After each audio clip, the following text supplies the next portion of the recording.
24 hours worth of notice here about a presentation, and the title for today's presentation was How to Sell a House in 36 Hours. Very quick story for you. The brokerage that I'm at, I arrived at the end of November, beginning of December. I've been in real estate for 11 years as an agent. I make my living helping people buy and sell real estate. So I joined this new brokerage, and within a couple of weeks of being there, put a house on the market on Friday morning, and by Saturday evening, the darn thing is under contract and we're done. We're racing to the closing table at that point in time. This is the middle of December. I'm scratching my head trying to figure out what the heck just happened here. This actually went a lot faster than I had anticipated. I knew that inventory levels were low in the first place. I knew buyer demand was pretty good, but geez, 36 hours, are you kidding me? So the quick backstory there is that in the midst of putting this property on the market on Friday, my client is out of the house and at a movie theater, and his phone is going off with requests to show.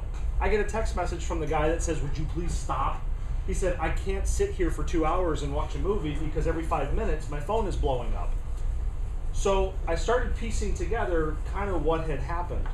Over the last 6 years, I've kind of fallen into a rhyme and a rhythm of helping people list their homes. And what's happened this year with the market, which I'm sure we can all agree, we've got no inventory, and we're all talking retail from my perspective right now. So this is retail sales, right? Very little in the way of retail homes for buyers to go after, and stable to increasing demand as far as buyers are concerned. Can we agree that that's kind of what we've been seeing? Yes. Okay, that's what started to dawn on me in December. I went, holy smokes. But over the years leading up to December, I have been an advocate of professional photographs of every listing that I've taken. Apparently I've got the chops on my own little cell phone that I can take the photos for the listings. I could save myself a few $100, but it's still important for me to have the professional photos and to have the virtual tour to go along with that. As time has gone on over those last 5 or 6 years, I also fell on this idea of, well, Jeremy's even got the larger version of it, like a flip cam. I just on a whim one day a few years ago thought, I'm just going to wander through a listing and I'm going to narrate a walkthrough of this house. And so I'm going to couple that with the still photos that I've got and just see what happens. Holy smokes. Sitting at the closing table the first time I did the walkthrough, and the people sitting across the table who are buying it are third shifters.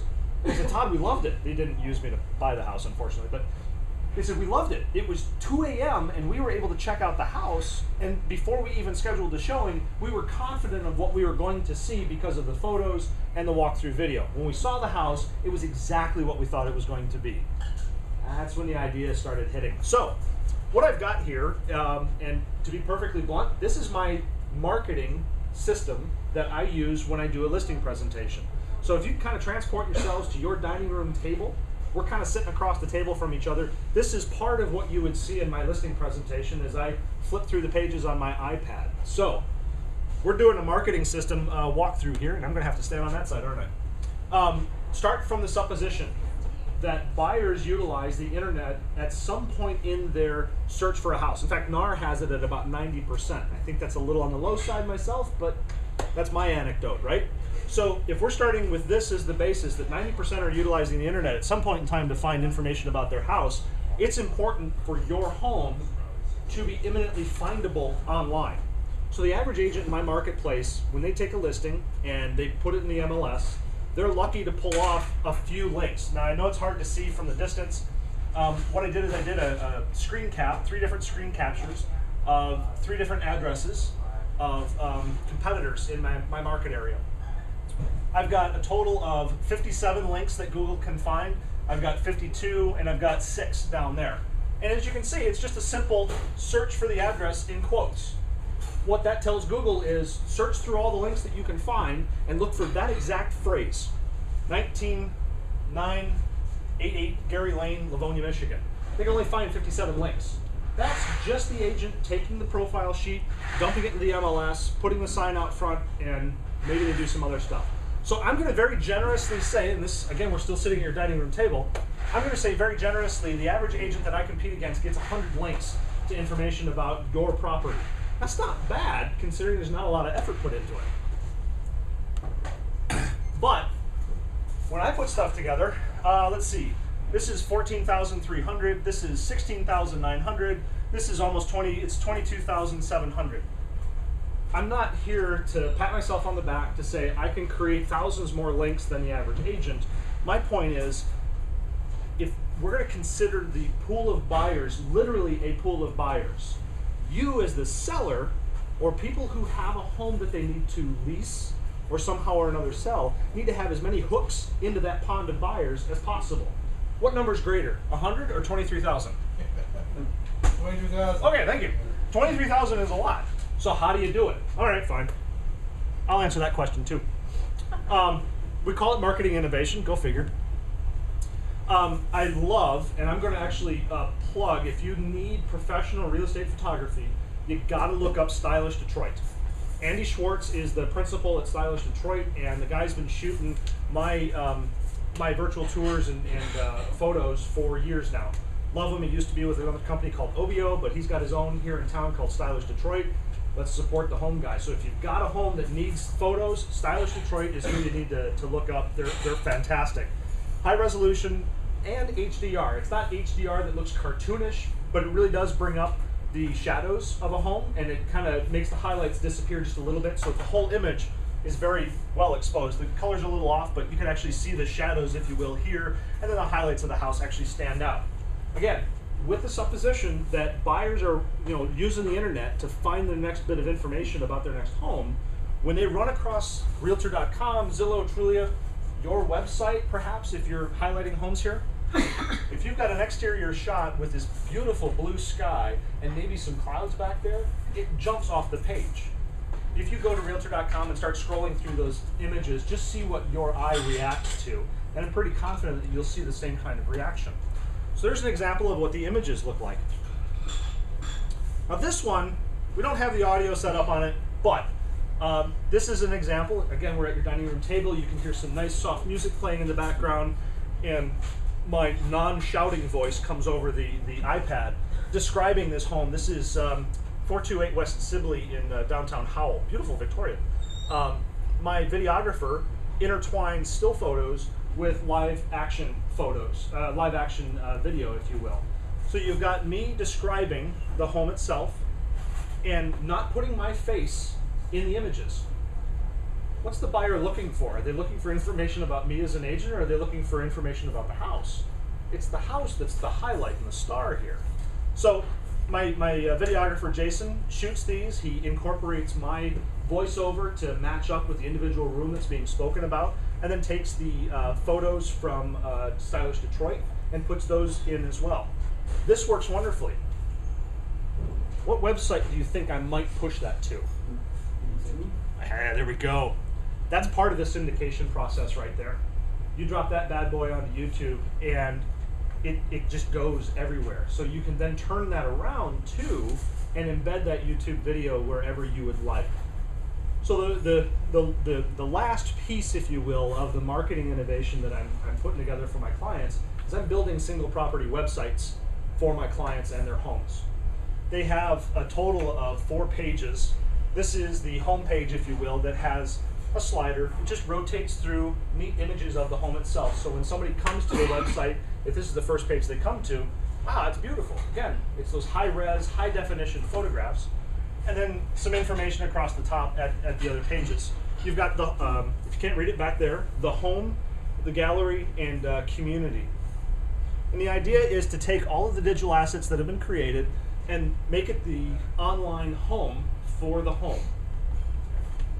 The next couple of pages here that I'm highlighting, this is the home itself. I'll go through and describe a couple of rooms, some features of the house that may be highly desirable by buyers. Maybe it's something specific that the seller did to the house to make it stand out. Yes, sir? Now, is this something you set up? Is this a website you set up? Correct. Okay. Yeah, this is, for those who want to know, this is a WordPress. Okay. WordPress blog that's been tricked out. Best way to put it. So the home page, the page entitled The Home, just describes a couple of rooms, and then as you can see down here, some thumbnails. Click on those thumbnails, you got a beautiful full screen image, again from Andy, my photographer, and it looks beautiful and people can flip through those. The not the final page, but the community page right here. Here's where I think investors would be very wise if they were to do something along these lines for their homes. either for flipping them or for rentals, leases, if you will. If people are not familiar with where a house is located, where the house is physically located, they're probably going to be asking you or the neighbors, where's the nearest pharmacy? How close are we to the hospital? Where's the nearest middle school? Where's this, that, and the other thing? The community page here has an embedded image, embedded map, Google map of the property. You can see the pin where it sits right there.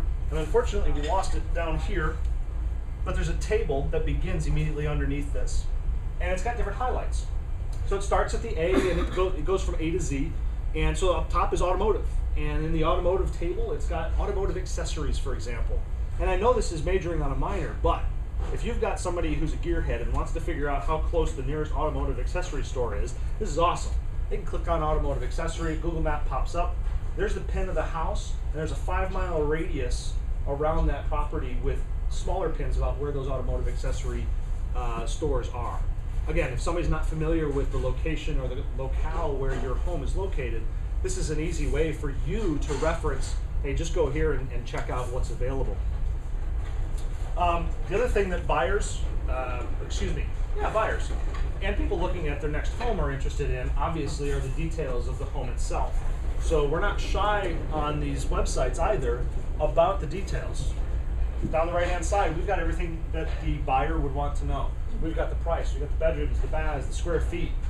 The attitude and the mindset that I bring to my sellers is, you're trying to sell your house. We're not listing your house, we're presenting your house, we're marketing your home.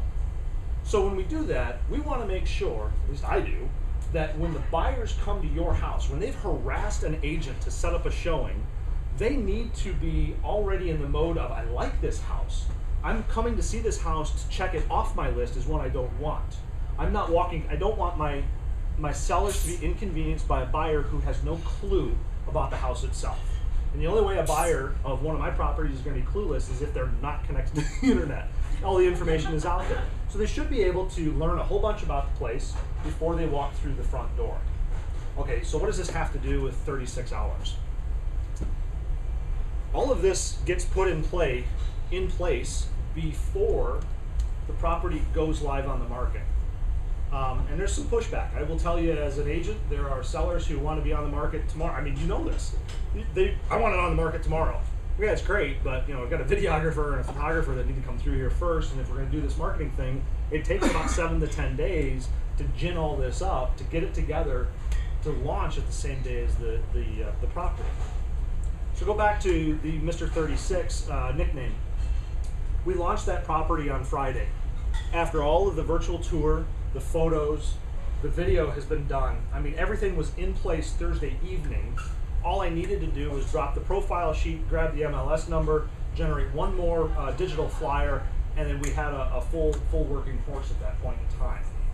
And here is exactly what happened. The people who went through the house saw it come across their email from their agent saying, hey, there's this new house on Kings Court in Canton, Michigan, and it fits exactly what we're looking for. Hey, there's a virtual tour, we'll click on that. Hey, look, there's some more information here. They actually Googled the address. That's not to say that somebody's going to see a house and think, well, I don't think it's for sale yet, but I'm just going to go ahead and Google the address. But this did exactly what we were aiming for. They saw the house. They fell in love with the presentation through the MLS. They went to Realtor.com. It was the same presentation. They Googled the address looking for more information about this particular address, and they fell over this marketing effort that was behind it. So at the closing table, their take on the whole thing was, yeah, this was a no-brainer for us. Once we saw the thing come across the MLS, we thought it was what we wanted. We were pretty convinced it was what we wanted. But then when we saw the marketing effort behind it that showed us the walkthrough video, it confirmed what we had seen with the virtual tour and those photos. And then when we finally saw the house, we had no concerns because the experience from online to finally seeing it in person offline was continuous. It was the same thing. There was no disconnect. It wasn't, well, a really strange fish-eyed feel to this particular room, so this room is actually bigger than it appears. They were able to put the video and the photo against each other and go, okay, this makes a heck of a lot of sense. So in 36 hours with a full marketing complement behind it, that's how we got that done. Now we've kind of modified that a little bit going forward. because that process of put the house on the market on Friday and then get it under contract on Saturday is insane, not only for the sellers, but it is for me. The phone's ringing off the hook and multiple listings at the same time. So this is beautiful, run with it. Putting all this together on property, launch the property on the multiple listing system on Wednesday with the full complement of the marketing behind it. I will not allow any showings until Sunday at the open house. So nobody can go through this house until Sunday between 2 and 4. Now here's the fun part where my broker is really kind of angry with me. I don't practice dual agency. When I sign an agency agreement with somebody, I am that person's agent. So I'm very comfortable sitting down across the table from my sellers, i.e. you guys right now, and saying, if a buyer comes to me and says, I want to buy this house through you, I'm sorry. I'm going to have to send them to another agent in my office or maybe an agent in another office whom I trust. I'm not going to represent anybody but you. You are my highest and best priority right now. And the reason that we do this is because right now, the way this market is with low inventory and high buyer demand, here's the term, you can pressure stack a bunch of buyers through that house in a 2-hour window. And this is, I love appraisers right now. Y'all are, you're not killing me. It's underwriters who are killing me. Pay for dinner. Underwriters are busting my balls right now, quite frankly, but appraisers, I'm loving you. We're pricing these things at market. We are not going bonkers as listing agents, putting these things $25,000, $35,000, $50,000, $100,000 high. We're putting them at market. I'm looking at myself as an agent, what's sold in the last 3 months? What are the probabilities that this is going to be a financed purchase? Well, if it's greater than 50, which they most are, we got to put it at what things have sold in the last 3 months, maybe with a little kicker. Or if we're not putting a kicker in there, recognizing what the kicker is for Monday evening. Because what's happened this year, after I've done the list on Wednesday, open house on Sunday, is Monday evening, I'm sitting down across the table from my sellers with at least 3 offers in hand. Actually, that's the lowest number I had. I had 9, 11, and 12 in the last month alone. Where on Monday evening, it's like, okay, which one do you want to choose? And most of these, 85 to 90% of these offers are over list price.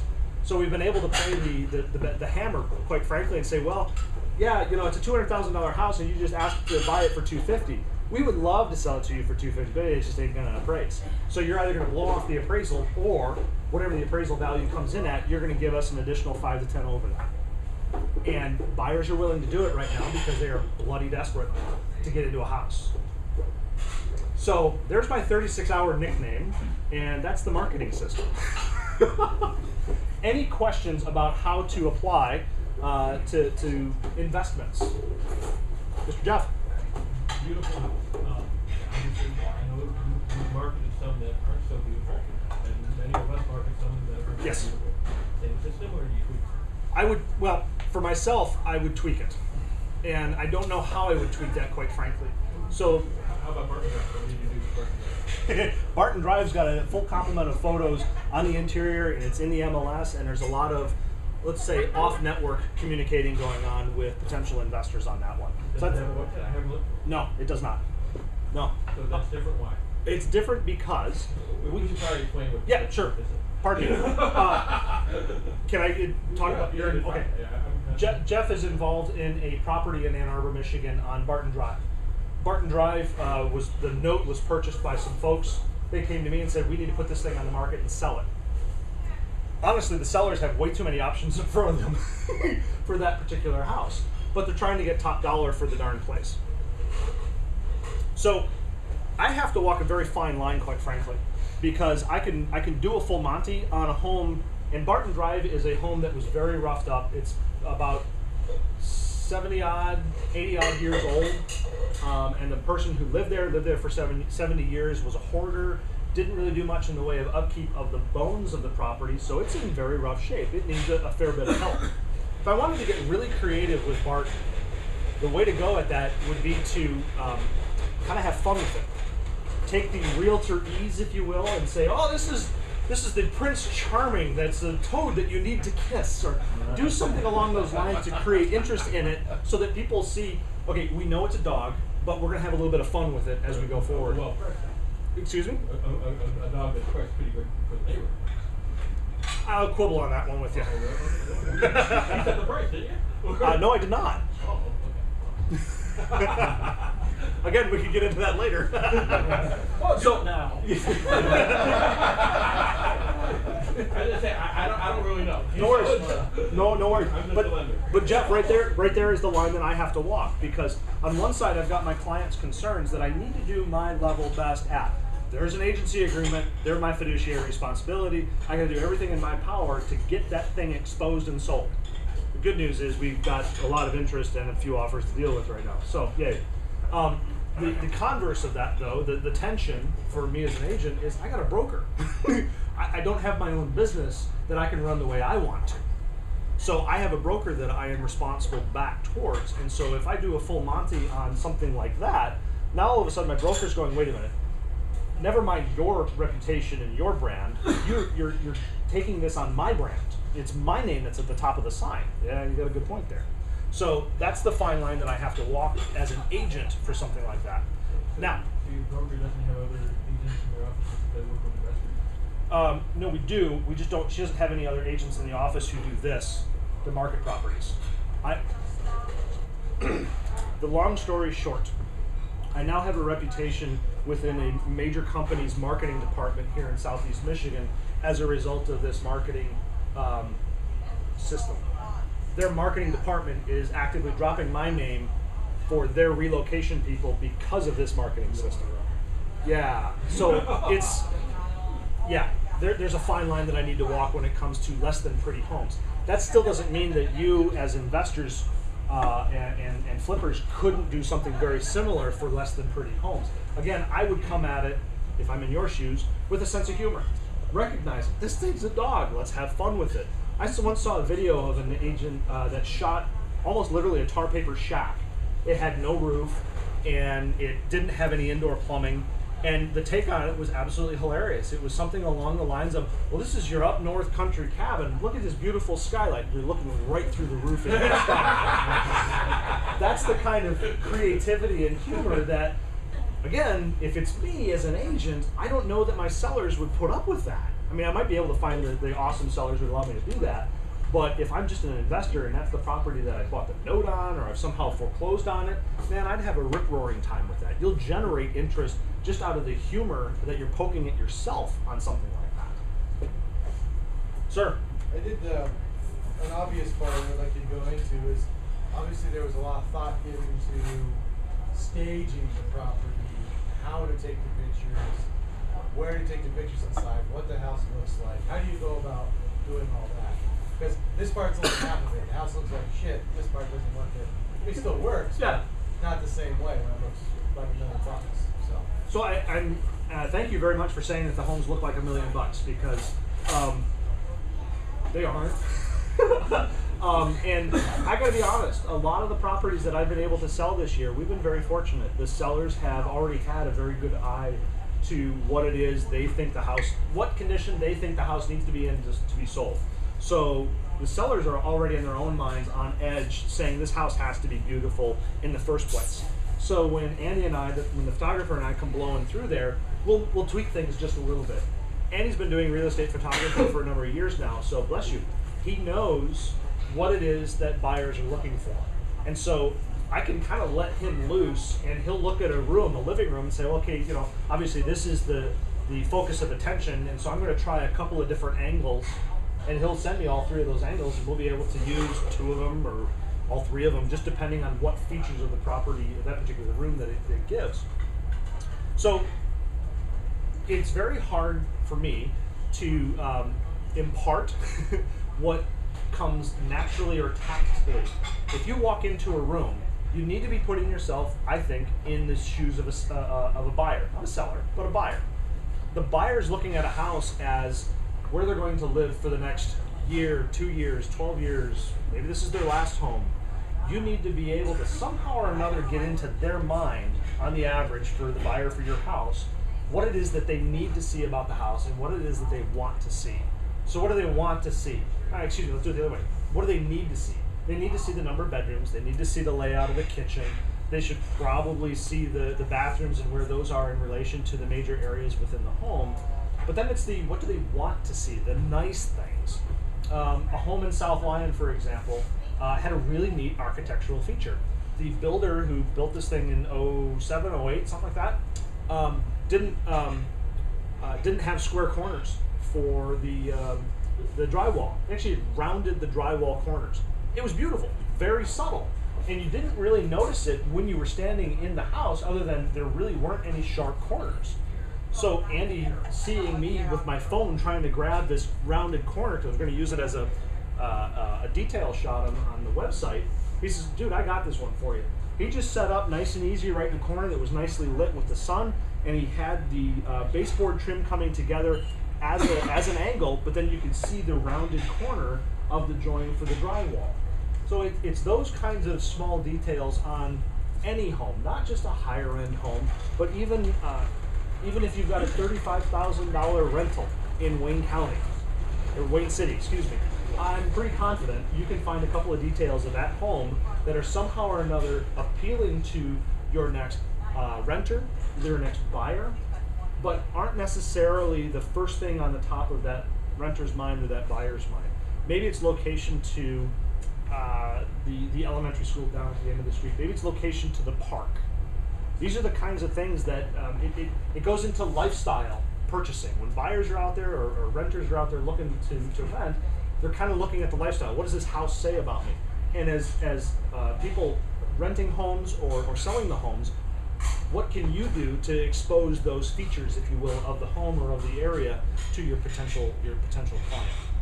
So kind of nebulous, but yes, sir. Two questions. Yeah. What is the price range of the houses that you represent, low into high? I have my marketing costs, I can tell you, are about $450 for every property. I have listed as low as $30,000, but I didn't spend $450 on that. It was a little bit less. All the way up to, what am I at now? $350, $375. So I've got first-time home buyers all the way up to move up. And the second question? You covered it. Okay, cool. The next thing was going to how much did it cost? There we go. Good call. Yes, sir. Did you say they allow you to put a link to this information on the MLS? No, they do not. That's where putting stuff up on YouTube and having a good handle on search engine optimization helps as well. And I know, hopefully Jeremy won't shoot me for this, but one of the prior times that we met, we talked about social networking and specifically things like Pinterest and Google Plus and Facebook and stuff like that. Those are other ways to get the links, get the address out, and allow the search engines to find that information. Here's a fun little thing that I'm very proud of, and I will pat myself on the back. Every now and again, I'm able to drop one of these, and I'm able to beat, for the address, Realtor, Trulia, and Zillow for my particular address, meaning my link pops higher, i.e. like first slot, second slot, higher on the search engine results than Realtor, Zillow, or Trulia. Granted, it only lasts for like a week, but then it was there. I was higher in the period of time that I needed it to be higher. So it was. Well, I just had an agreement with you about the results of YouTube. Yeah. So I do all kinds of different services, but only one of my services did I ever do a YouTube video, and that is for hot tub reviews. Okay. Yeah, it's a shameless plug, but Results in advance. but the thing is, I'm doing more hot tub removal than anything else right now. So what does that tell me? Tells you that you need to shoot more video. Yeah. Yes, sir. I was wondering about, you had said it was, your cost was $450. Sure. You can break that down. Sure. $150 for the virtual tour, and my videographer is $300. And he charges me. I actually pay him a little bit more, but he charges me $100 per finished minute. And you mentioned SEO as well. Is that something that you're just familiar with on your own? Okay. Yep. Sorry. It's all self-taught, unfortunately, Brian. So this is sort of a lead in. I know the answers, but who owns YouTube? The Google. And where do you do your searches? The Google. So that's why YouTube does pretty well. Yeah. Yep, definitely. And the only addition I can put to that is, if you want to go down this path, you got to stare long and hard at Google Plus. Social search is the best way to put it. Jeff, and then You said you're catching 20,000 how many of those links are you on? excuse me. Are all those 20,000 links that are showing up going where you want it to go? Are they going to the webpage or are they going to other places? Let's put it this way. I've created it in such a way that wherever those links lead to, it leads eventually back to my website that I've created for that particular home. So you'll find, if you Google any of the addresses, you'll find some of my information. I put a digital flyer together and it'll go up on SlideShare, for example.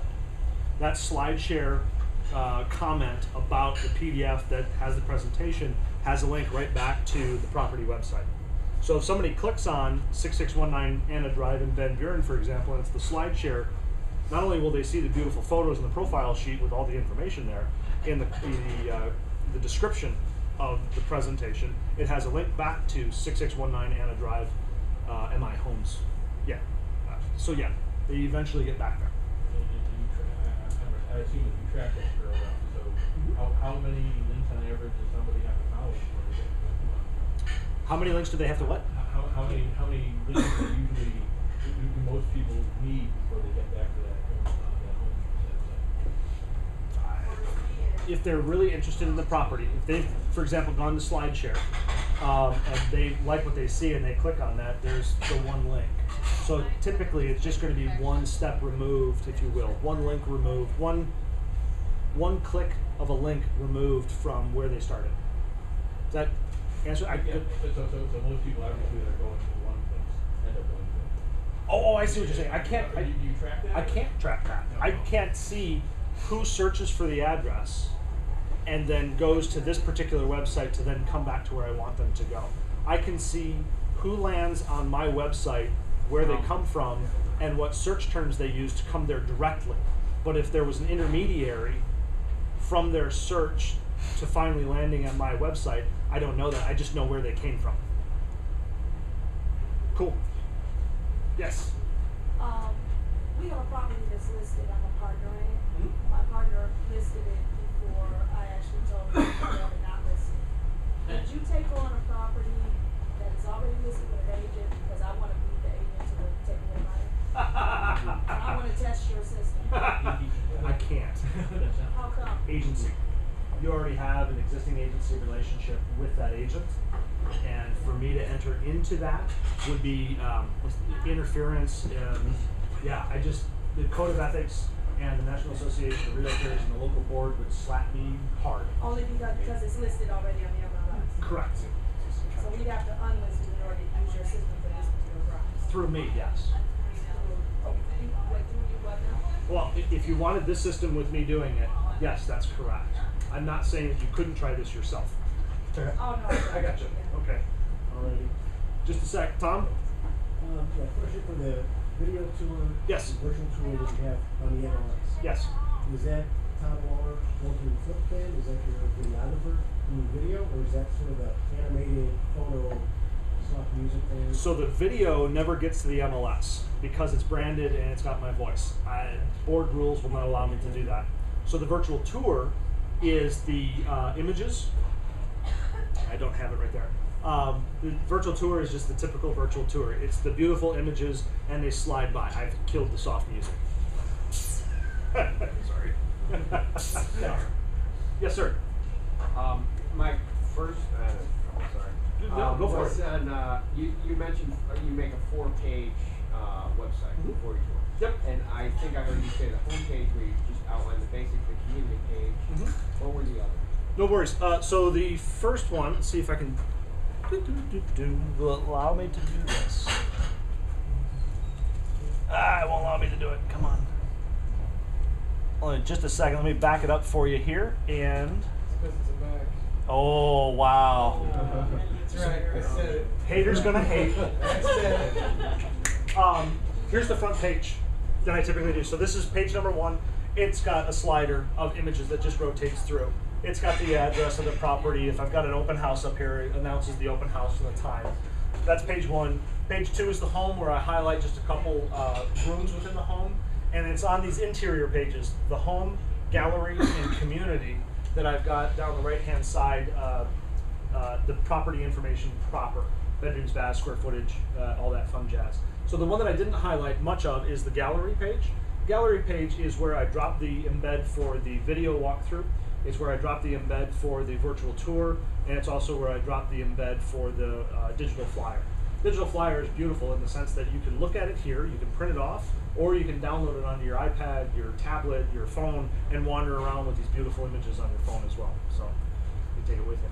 Yes, sir? Now you made 2 questions. What's the difference between a virtual tour and a video walkthrough? Virtual tour is still images that maybe they slide in, slide out. Gotcha. They just don't move. Yeah. Second question. Yeah.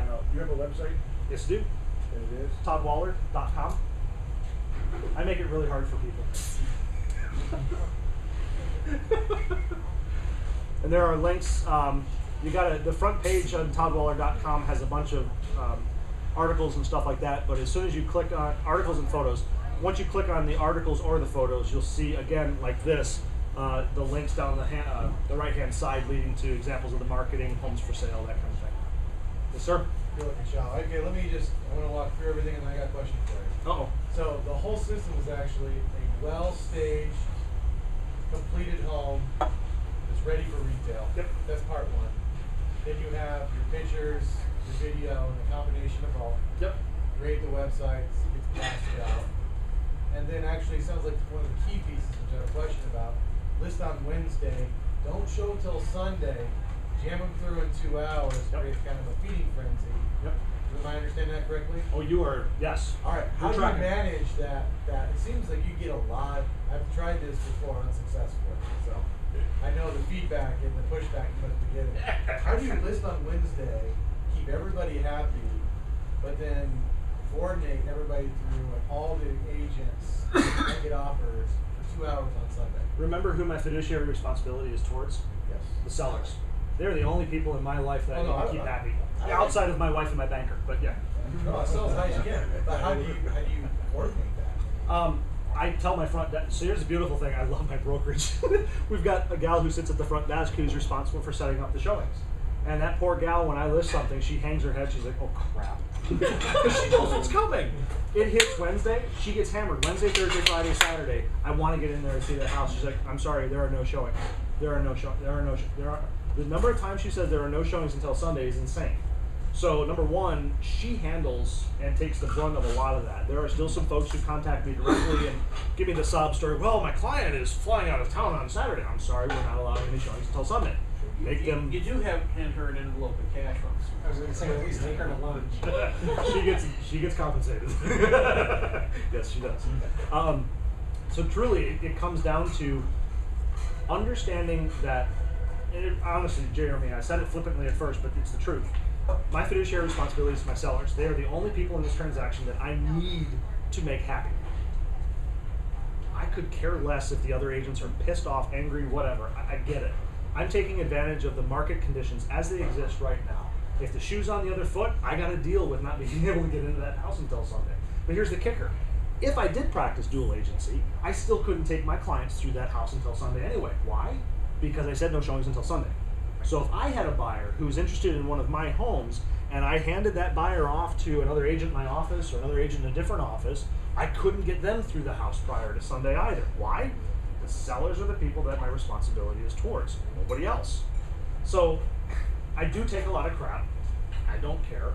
I get through it with How bourbon. do you manage it though? Like that? Oh. 4 days. Like when you show up, because I can see maybe 10, 15 people waiting too. You know what I'm saying? No, and this happened at And then the, all their asshole agents, right? well, so one of the last open houses we had, it was a 3:30. I had 2 of them back to back, 1 to 3, and then 3:30 to 5:30. The one at 3:30 to 5:30, I pulled up about 5 minutes late, and there were 24 people lined up outside the house to get in. I'm like, holy crap! It's like a rock star here. This is kind of cool. It was nerve-wracking in the sense that there were 24 people standing out there getting ready to go through there, but they all went through in an orderly fashion. They understood exactly what was going on. So either the agents had prepped their clients prior to this, or they just instinctively understood, all right, we've been trying to buy a house for the last 6 months and we're getting smoked on all of these offers. This is just how it's going right now. So again, I know I'm hammering this and I'm sorry I'm saying it till I'm blue in the face. My clients are the priority. Not necessarily me, certainly not the the buyers and the buyer's agents. My priority is my clients. And for them, I'm willing to bend over backwards and go through hoops to put up with the BS about the, hey, why can't we get through there on Sunday? Why can't we do this?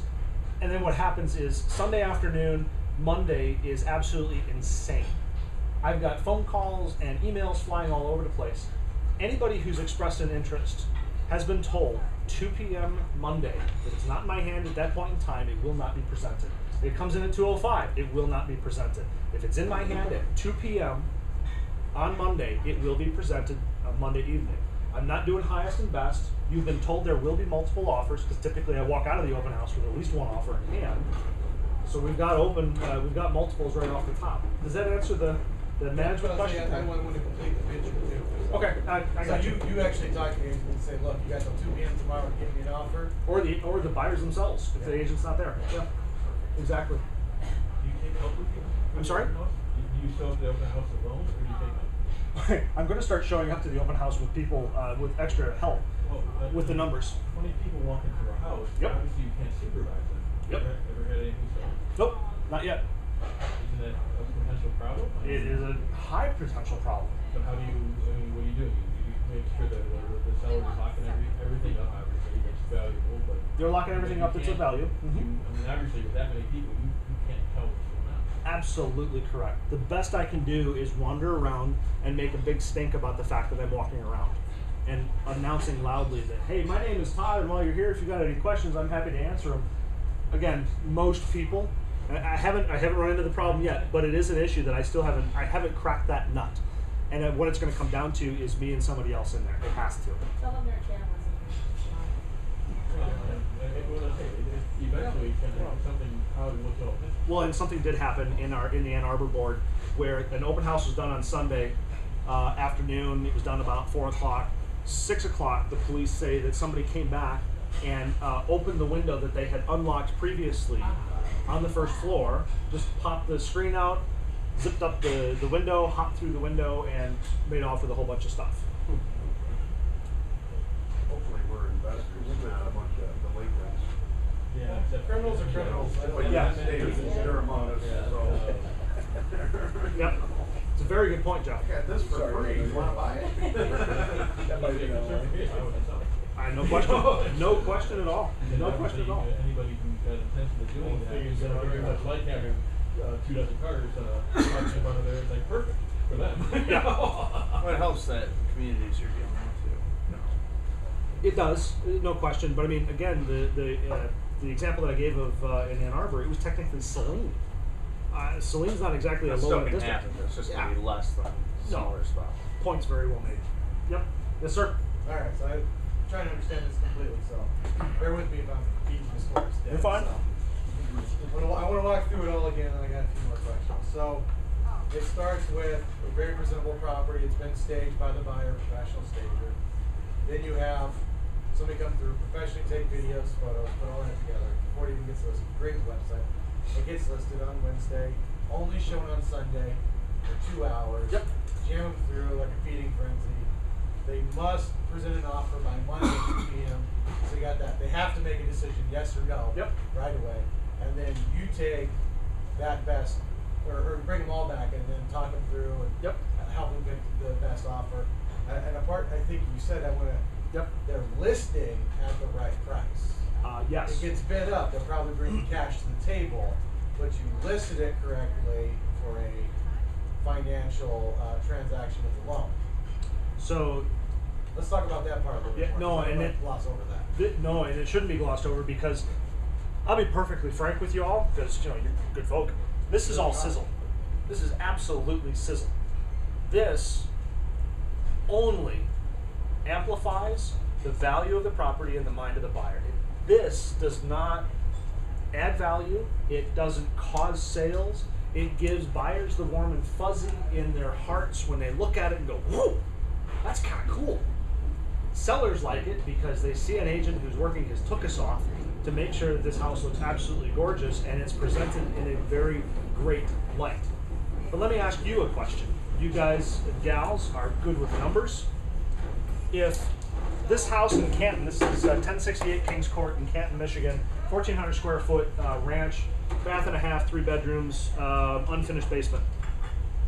We put that house on the market at 150.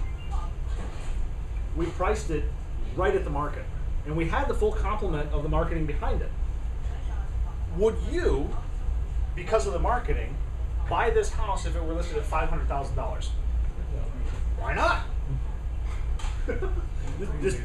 Well, not only would it be difficult to finance, but who in their right mind would pay $500,000 for a 1,400 square foot ranch in Canton? Nothing against Canton, nothing against 1,400 square foot ranches. It's just the value's not there for $500,000. So my point is, the marketing simply drives home the value of the home, and if the value of the home, as recorded by the list price, is correct, oh, good night, Gracie, you're gone. Now, I've been kind of going off of the basis that this market is where you can make something like this work really well because of low inventory, high demand. I would argue that you can make this work in just the opposite marketplace if you've got the right price.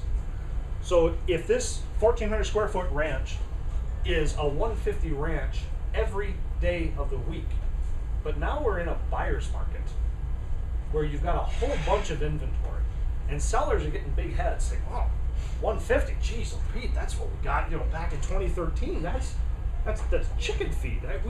We're 200." Well, if my sellers are willing and have the equity, quite frankly, to put this on the market at 150, what do you think is going to happen? It's going to be the same thing all over again. So it all comes back to pricing. If we've got the right price, regardless of the marketplace, the marketing is only going to amplify the value of that home in the mind of the buyer. I just wanted to point out that you weren't fluffing the price up. There's one thing investors and beggars have in common: they wish a lot. Yeah. So, wishing you want more and getting it, two very different things. Yep. I figured that out as you go through the reasons. Said, okay, he's listing it at the correct price. If they're coming with more, they're probably bringing cash because you're telling them not to accept an offer they can't get financed, correct? So here's the fun part. We talked about it a little bit over here during the dinner. I'm loving appraisers right now because we're agreeing. Appraisers and I are seeing the market very similarly. So when I put a house on the market, I'm looking at I just had the email on my way over here that I had an appraisal come through at sales price. Funny, it happened to be list price. Yay, we got that one through. All I did was look back over the last 3 months and go, yeah, a little bit of this, a little bit of we're good. I'm not as skilled as Dave. I didn't get trained as an appraiser. But we look at the same kind of data. And this is the part that drives me batty as a buyer's agent when I got to work with buyers. Where the heck are the values coming from when the last 3 months worth of sales, if there's enough data for that, don't support $25,000 lower than what the current list price is? What the heck is the seller smoking? They're thinking that they can get more out of this because the market's taking off and doing all those fun things. So pricing is key. I mean, pricing, if I had to put a percentage on the marketing system with pricing's like 85-90% of the whole shebang right there, quite frankly. So there's another there's another little tip or trick that I'll drop for you as well. And the real estate agent here, if you haven't figured this one out already, you'll love it, I hope. Pricing on the 25s. Some of the real estate portals out there will not allow you to choose your price when you go for banding. If you go to band your price point, say you want to look from 100 to 225. Some real estate portals will only allow you to move that in $25,000 increments. Okay? Following on that one? If I'm able to price my client's house for sale on the 25s, 25, 50, 75, 100s, I'm basically allowed to put my client's home into 2 different price points. So if I have a $200,000 house, I can price it at 200, and it's at the top end of the search from 1 to 200, or it's at the bottom end of the search from 200 on up. So now I've effectively got a property that spans 2 price points. And the beautiful part of this, and we all know this when we go to search stuff, we go on to Zappos or Amazon.com and we're looking for the right value on that book or that tool or something along those lines. When Amazon or Zappos drops us into the middle of the list that they've created for us, what's the first thing that we do? We order it. We either order it in an ascending or descending order, and we start at the top or the bottom of the list. Well, if my clients' homes are priced on the 25s, and human nature is to order stuff either in ascending or descending order, where's my client's property? It's either at the top of the list or the bottom of the list. It's not lost in the middle. It works. Yes, sir. What do you do on a vacant house? On a vacant house? I pray. Do you do a metal staging, or is that the responsibility of the seller? Or? Totally depends on the house itself. So I don't win all of my listing appointments. I came this close to snagging a high-end listing in a golf course community in Ann Arbor. And as the conversation developed with the sellers, it became apparent that it would be much easier for them if they weren't in the house to have some of the work done on the place that was necessary for it to be listed. And so already in my mind, I had it set that, okay, Todd will absorb the cost of bringing in a professional stager who's going to also then bring in furniture for this place, because it would be necessary. It would be perfect. Yes, you can go ahead and do something like this for a vacant house, but now you're broadcasting to the world, quite frankly. Hey, I got a vacant house over here. I don't know that that's terribly wise. I know I've done it in the past, and we've been fortunate that we've gotten it under contract like that. And I know other agents have been able to do the same thing. For me, it depends on the price point, quite frankly, on pulling the trigger on the professional stager for something that's vacant. When it comes to a lower price point, Would you handle that, or would that be the responsibility of the seller? see, I'm the guy that thinks it's my responsibility, so it would fall on my shoulders. That's fine with me. You're not going to absorb the You know what cost you're on doing, I 100,000. don't, okay? I'm sorry? You know, that's why I said that's fine with me. You know what you're doing, I don't. So. I understand. What was that, Joe? You're not going to absorb the cost on a $100,000 house of a professional stager. Maybe I'd charge a little bit more, but we can't talk about commissions, can we? Yeah. So does that make sense on listing properties and getting them sold rapidly and highest dollar and all that jazz? Are there applications? I'm hoping there's applications to what it is that you do in your investing, that you can take some of this, apply it, and even if it's not the whole thing, I don't care if it's the whole thing, but if you're able to take some piece and work with it, is there something else there that might be added to for you? I see head bobbing. Okay. Okay. Yeah, that's good. That's good. All right. We're hearing the music, you know. Well, I got my internal soundtrack going, so I don't know what you guys are listening to. Any more questions for Todd? Have you done this for rental? I'm sorry? Have you ever done it for rental? I have done this for rentals. And I've got a funny story about that. On Hicks in Livonia, so just north of the Service Drive, Schoolcraft of 96, there's a street called Hicks that goes north off of there. I got a buddy, again, a client I've had for 6-7 years. He finally needed to move out of his personal residence into one of his investment properties over in Ypsi Township or something like that. They made the transition, but they left enough furniture in the house after their work had been completed. They said, dude, just knock yourself out, whatever's necessary. Here's what we want on a monthly basis. Okay. So I went in there. I didn't pull the trigger on professional photos. I took my photos and put those in there. And I did my walkthrough video with my voice and the little shaky cam. I think we went on market at $1,550. No, it was $1,600. It was $1,600 a month that we went on market a few years back. The people that came through dropped a security deposit for $1,700 for 3 years. It worked. I mean, it was in good shape. It was high demand, and obviously the price was exactly what the market wanted, and then some. I did not. See, a story about the open house. I hate open houses. I hate them. Because traditionally, I've never seen, 11 years in business, until this year, I've never sold a house off an open house. Never. And what happened this year is I had a client that they have a developmentally challenged daughter. And they said to me, Todd, we love this. This is going to be great, but we have a concern. The concern is this. We're going to put this thing on the market, and we're going to get these phone calls from your office saying so-and-so wants to see the house right now, and so-and-so wants to see the house in 2 hours. I said, well, you know, we can make it mandatory that they got to give us 2 hours notice or something along those lines. Yeah, that's great, but our daughter, when she gets off her schedule, she's knocked off that schedule for days, not just a little bit of time, but a couple of days. What can we do to cut down on this? I said, well, I don't like this, but here's what I propose. Just know that typically this is what open houses are used for. Open houses are used to generate business for me as an agent. And you know me long enough and well enough that I'm not in this to generate business for myself. My aim is to sell your house. So if you're willing, let's try this. That sounds like a great idea. Good Lord. Dropped it on Wednesday, Sunday, I get to the house at 1:30. There's a lineup. My client had been texting me since 11 o'clock. I'm in church and my phone is going off with text messages from my client. There are people waiting outside the door. At 11 a.m. for a 2 p.m. open house. I had 140 people through that open house from 1:30 to 4:30. I had 3 groups basically cuss me out at 4:30 as I'm closing up and walking out. I'm like, I got another appointment I gotta go to. I'm sorry, you should have been here on time. We ended up with a dozen offers.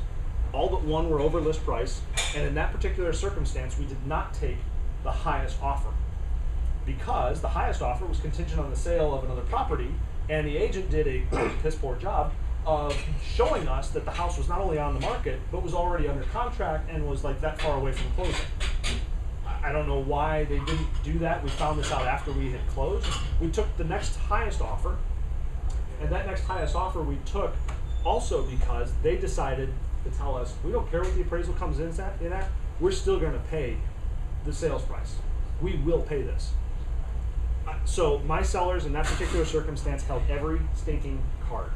The inspection went through and they said, oh, we got no problem here, because we put the highest priced offer we put it in secondary position and made it very clear to the primary, you guys follow up, we've got the highest price behind it. Are you catching big earnest money deposits? Yes and no, depends. I mean, $200,000 house, I had someone drop 11,000. 15 grand over the appraisal, I'm going to expect to see a little bit of improvement in Oh yeah. Oh yeah, I mean, we're not, so we'll get $2,000, $3,000 periodically on regular transactions, again, whatever the hell a regular transaction is. In these kinds of circumstances, that's what buyer agents need to do to make their stuff stand out. You blow out the appraisal, or you put some number over the appraised value that you'll bring to the table. You put a high EMD down. Buyer agents right now need to be counseling their buyers to be ridiculously creative to make their stuff stick. And the appraiser's cringing. Yes, Tom. Earlier you mentioned that you're not doing the highest and best round. You just tell everybody to do the best to get. Yep. Why is it? Why don't you do one more round? Do I look like I need more stress? No, it comes down to simplicity. I know when the shoe's on the other foot, I hate highest and best. Because again, my attitude is, look, I'm counseling my buyers to bring their best forward anyway. And now once we put our best forward, you're telling us we need to bring more? Yeah, no, I'm just not. It's like gambling. Well, every retail house that is on the market for the right price is going to have multiple offers anyways. I mean, that's just today's market. If you have a retail house that doesn't have anything major going wrong with it and it's priced right, you're going to have multiple offers. So Hands down. I just went through the scenario yesterday with a buyer. Like literally, she's like, "Well, what if we put it here?" I'm like, "They're going to come back tomorrow with highest and best." So today they came back with highest and best, and just said, "We're staying where we're at." And the sky's still blue. Yeah, Water's still wet. You just knew that was going to happen. It happens on all. And so, Tom, because of the conditions of the marketplace right now and how turbulent, whatever kind of energy term you want to put behind the market as it applies to buyers on homes that are priced right, there's no need to. I mean, my sellers traditionally are holding just about every card in the transaction because we've priced correctly and we've got multiple offers coming in. So there's no need for me to counsel my sellers to say highest and best because we're getting the highest and best right out of the gate. I'm getting people writing 20, 30% over list price. And yeah, we're laughing at them when it comes to the appraisal value and putting a hammer to them and saying, no, if you want to do that, that's great, but you're going to bring the cash to the table. Well, it's not going to appraise and they don't have the cash. Okay, then why are you trying to buy this sale? So if you want this, you're going to bring X over the appraisal value to show that you're intent with it. Well, that's not right. Well, it's not right that you went 30% high and you had no intention of going with that value. You were going to count on the appraisal to beat us back down. No, it's not going to happen.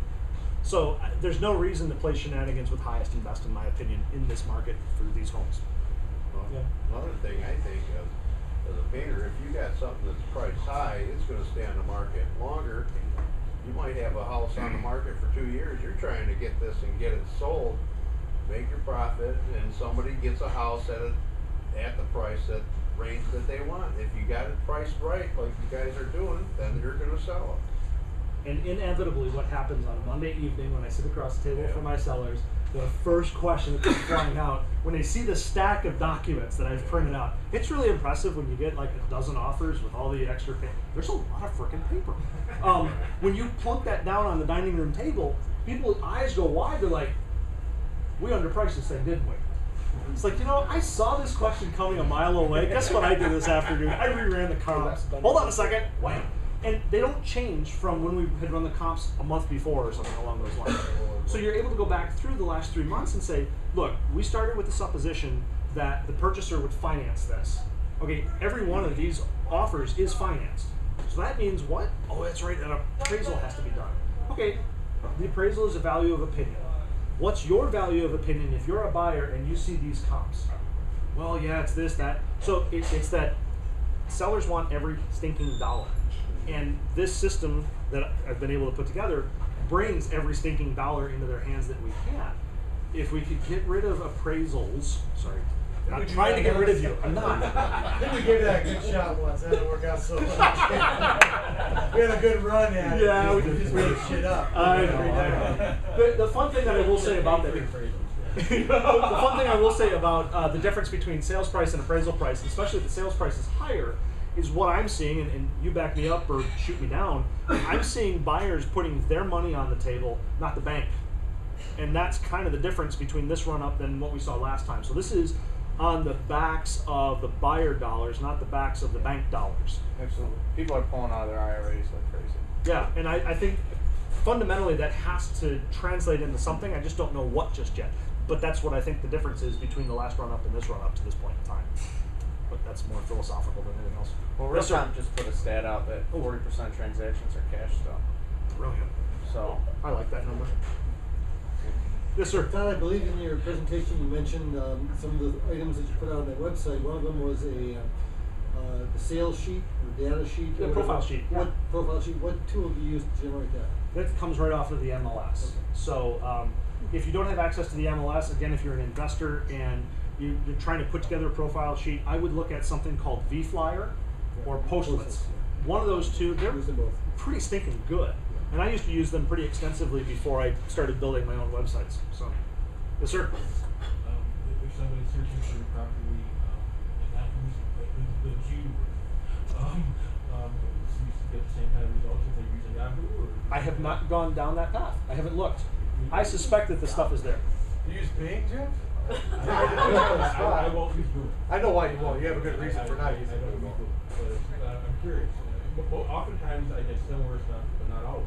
Yep, no, and I suspect that Bing specifically will probably run very similar to the Google results because I think they're trying to be the Google Lite, if that makes sense. And then Yahoo is just the redheaded stepchild. I just haven't dealt with that in a long time. Of course. He's the last one. Using the Yahoo search. You have a flip phone too, don't you? No, I don't, but I've got a smartphone that I've made dumb. I've disabled all the smart stuff. It's a pretty very funny. Very funny. Cover the little list. Any more questions for Todd? All right. Yes, sir. How do you format it, or how do you conduct it in such a way that you can be assured of getting more dollars than what the home appraisal? I mean, how do you counter an offer? Do you just increase the down payment necessary? So, well, truly, Monday evenings I'll sit at the table and the strategizing kind of goes like this. Well, we're going to go with this particular offer. We're going to prioritize it 1, 2, and 3. This is the primary offer that we're going to go after. It's got X, Y, and Z going for it that are really strong, but we want to see this in here. Now, to be blunt, to be frank, How do you word it to get the extra dollars? you basically pull together an addendum and you say buyer and seller agree that buyer and seller agree that buyer will bring X above the appraised value to the table. I mean, purchase, so they're actually bringing money to the closing. Yeah. Above and beyond the purchase price. the appraisal value.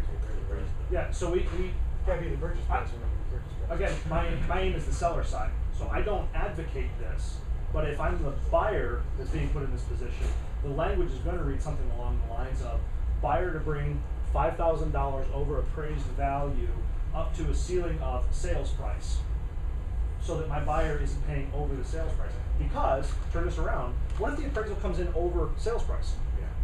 Now the buyer's on the hook for $5,000 over that. So if it was $200,000 house and it appraises for $220,000, you've just committed your buyer to $225,000. I'm waiting for that one. Sorry, that would be fun. So it's So basically, they bring in more of the down payment. in essence, I mean, because here's what the buyer typically uses the appraisal for if it comes in low. Mr. Seller, the appraisal on the $200,000 house that we have under contract came in at $185,000. We want you to lower the price. Yeah, no.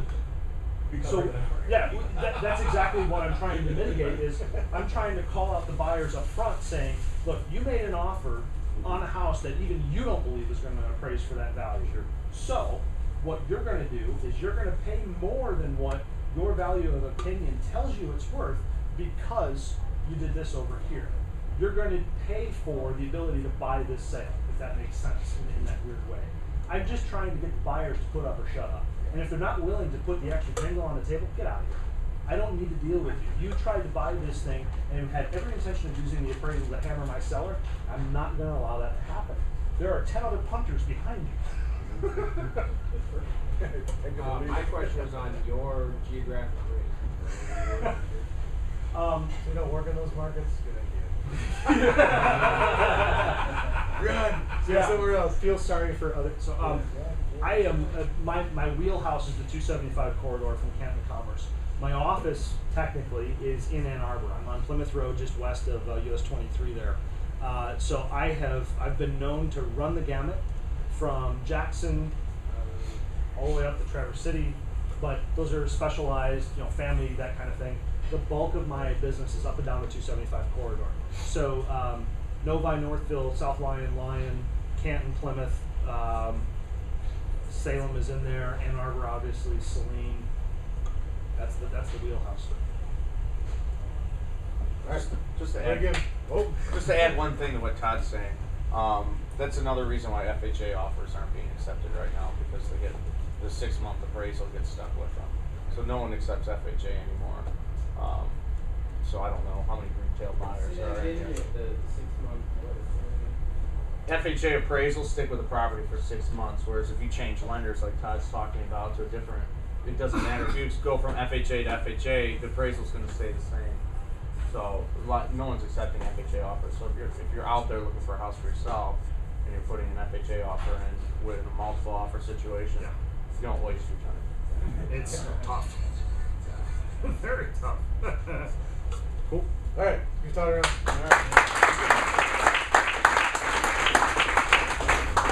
I think it was an excellent presentation on barely 24 hours notice.